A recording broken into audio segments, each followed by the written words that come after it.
Hey guys, welcome to Nerdarchy for Nerds by Nerds. I'm esteemed colleagues, Dave. Nate. and today we're going to talk about the pros and cons of espionage.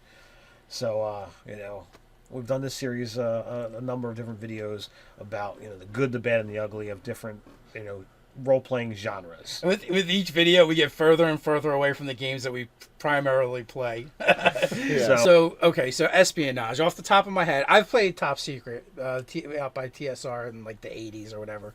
And there's also Palladium, Super Spin. Ninjas and Super Spies by Palladium. They're the two off the top of my head I can think of. Mm-hmm. So espionage is very, generally if you're playing that kind of game, you're working for a government agency. Or some kind of secret society. Yeah, I guess you could go that route as well. And you're basically going you're going head to head with other spies. You're trying to maybe assassinate people or gather intel or steal documents or plans or things like that or counterterrorism. There's actually there's a lot of things in modern day that's going on that you could draw from for ideas. So that's definitely a pro for games, as well as like there's a movie that's about to come out called Black Hat, Right. which is about hackers hacking into nuclear facilities to try and blow them up. So there's a lot you can do with it. It's very open ended. I also think that's a con. Like I don't feel like I guess the easiest thing about fantasy, in my opinion, is it seems very linear when you build it. Mm-hmm. Where things like I feel like things like an espionage, some sci-fi, some superhero games, they feel they're much more sandboxish, wide open for the players to kind of really mess with your whatever it is you got planned for them. Well, one of the things that I would say is a con is it's technically harder work on who are running the game, and I kind I would of agree. I kind of came across this particular idea when I was running the Dresden Files game, because the way I viewed it, I had the party who was trying to achieve this goal at the same time the villains were trying to achieve this goal. So you have two parties working in the same timeline, and what's actually happening between session to session. So if you are having these essentially characters working in the background that aren't directly engaged with the players, what is that actually going to have happen? And until they actually come head to head, it's essentially double the work. Well, yeah, so and you have to go, okay, well, if my players fail here and they succeed here, what happens? Like, Right. You're constantly doing that balancing act.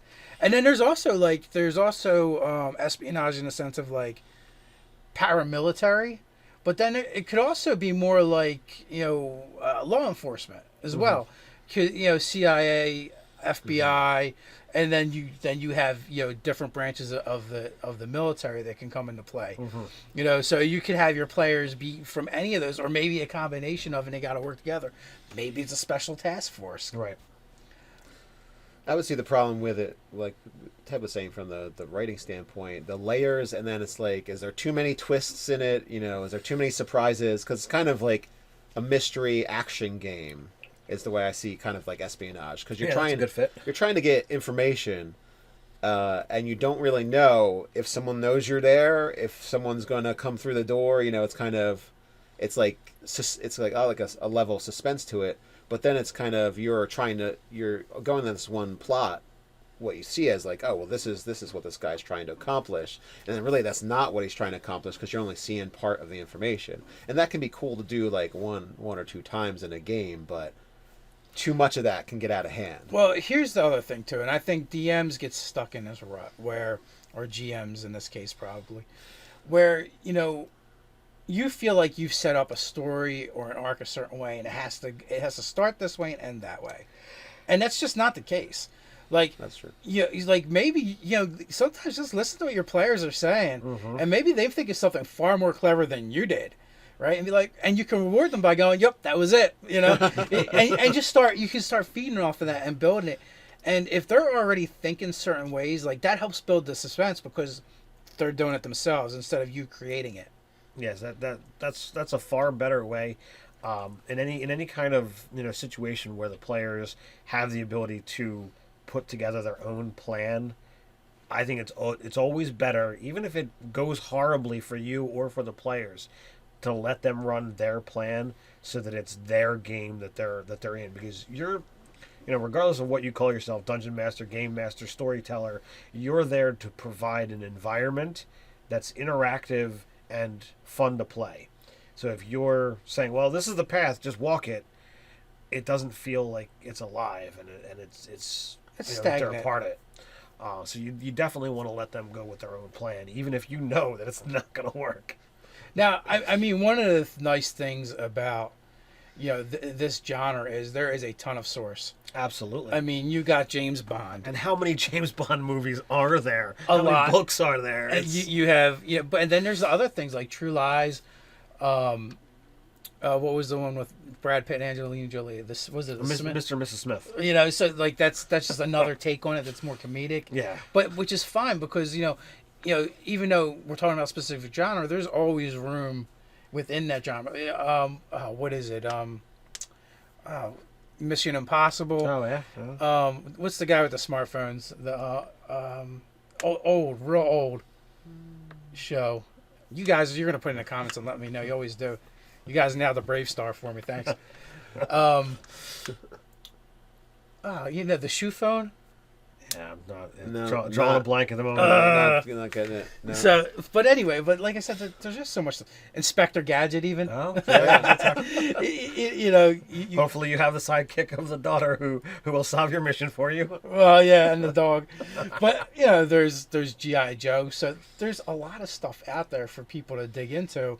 And then in this day and age, there's so much going on with Homeland Security, Afghanistan, Iraq, Iran, so the news becomes a huge source. Yeah, and you Absolutely. don't have to do. I mean, even though it's modern news, you don't have to do a modern setting. You can always kind of say, "Well, this is happening now, and I like this idea, and I'm going to get inspired by it," and then kind of push it towards more of a medieval fantasy or look at all the Cold War stuff that came out too. Like there's tons of movies in that as well. Oh, You can use things like all the Die Hard movies. Mhm. There's so much more, especially when you're talking about film. There's so many more resources than there are for fantasy or any of the other genres really that you can go to. And then again, like I said, you can just go to newspapers. You can go online and search news, and you'll find things to inspire your game and move it forward. So that's like a huge pro for an espionage game. And with it being kind of open to the players being able to come up with plans and investigate and try to figure out the problem, I think it definitely opens for far more variable than with fantasy. Because with fantasy, there's only so much you can work with. Your guys are typically adventurers, but with the ninjas, spies, law enforcement, military, you've got so many different starting options that it just runs a much bigger gamut. Well, Yeah. I mean, a divine let's say just for 5e, if you're going to run an espionage game, diviners make really good detectives, Absolutely. or truth seekers. There's some paladins that would be good for just the detective with some oomph to him. Yep. And do they get Zone of Truth? I feel like they do. If they don't, maybe they can get it. There could be a detective kind of. You can alter several of the classes to suit a need of a espionage story. Right. Well, yeah, when you talk about that, the Eberron campaign setting in 3rd edition was very much felt like that. Like the setting starts off after this 100-year war with these 5 major nations, and no one really won, and no one really trusts each other. Mm-hmm. So there is a lot of this Cold War stuff going on back and forth. So you can take your espionage theme and you can absolutely introduce it into a fantasy game. Absolutely. Or in a medieval times game, because there's always going to be spies. Look at Game of Thrones. Game of Thrones is a huge story about intrigue. Yes, there's armies and fighting going on, but a lot of the stuff that happens is really It's all more political intrigue. Yeah, it's more political intrigue than anything else. Yep. So you're right. It doesn't have to even just be modern day, or you could go back and you could do a Cold War game, where it's going on in the 70s and the 80s, and the United States and Russia are at each other's throats quietly. And there's nothing to say that you couldn't make up your own futuristic world and have espionage game out there as well. It's going to fit anywhere. Yeah, it's a nice genre that you can plop down anywhere. It's a genre within a genre. Yeah. Genres within genres, but I think the hard part though, for a modern day, is putting together the party composition. It's like what do you need? Like it's going to be like a bunch of different specialists. Yeah, especially with the level of technology, you're going to have specialization. It's going to require a little bit of work depending upon what the party wants to do, unless you're going to do like.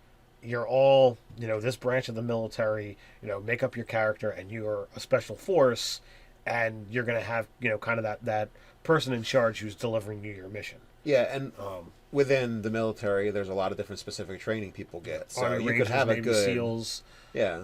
Marines. I just remember we were playing Top Secret. We had an RV that was like tricked out. It was like a mobile headquarters. Yeah, you could switch. Have everything: smoke screens, rocket launchers. You could switch. You could switch out the license plates. Nice. So it's fun. Or like video games. There's tons of stuff there. Like what was the one with Snake? Oh, that's more your forte. From Nintendo's, I used to play. Metal Gear. Okay. Yeah, so you can draw from video games. Spy Hunter. I don't know, that one might be before your time. I know Spy Hunter. Yeah, the cheesy theme music. Da-na-na-na-na-na. But so yeah, like I said, like I think the biggest pro is the fact that you just got so much source material. The cons is the setting up the game and running the game is a little trickier. Plus, and again, it's those layering those levels of intrigue as well can be challenging as well. So that you can have those. You need aha moments for your players to solve stuff. For that, I think for that game to be kind of rewarding. I agree. Small discoveries and small on like unraveling of plots. I think. We're like, I knew he was a quadruple agent all along. Which side is he working for? Did you check him for underwear bomb? Oh no, I didn't. Yeah. So they did it on an online game for Ninjas and Super Spies, and it was literally they played it like a bad cheesy '80s action movie, and it was freaking awesome. For that alone, that makes me want to play an espionage game. Yeah, I think I could play espionage if it wasn't super serious, like if it was more like reliving cheesy movies. Well, and to me that would be a lot of fun.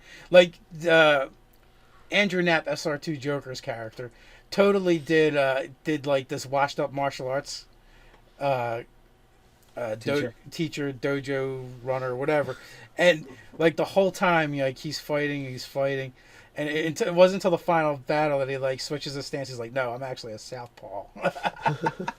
So he like held back and kind of like took minuses and stuff throughout the whole thing, just so he could have that one cheesy moment, and it was pretty awesome. Wow. So I don't know.